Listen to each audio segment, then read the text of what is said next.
Pakistan responded with a relentless, a massive barrage of missiles and rockets.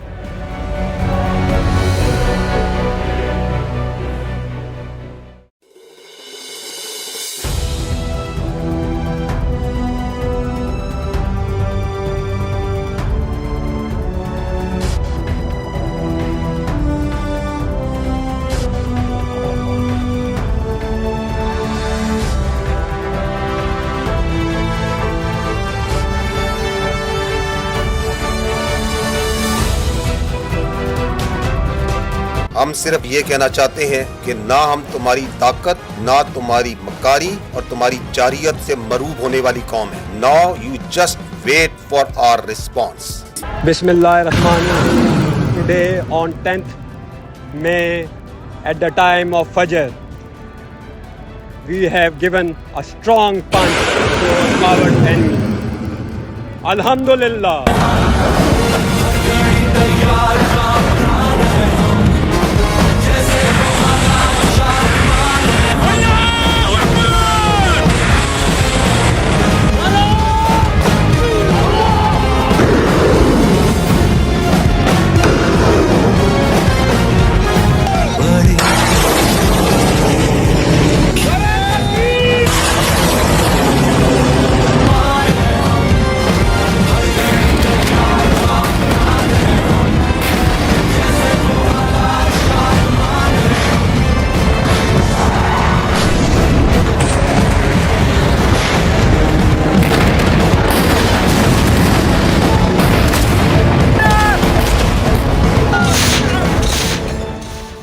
भारतीय सशस्त्र बल दोहराते हैं कि वे तनाव वृद्धि नहीं चाहते, बशर्ते पाकिस्तान भी ऐसा ही व्यवहार करे।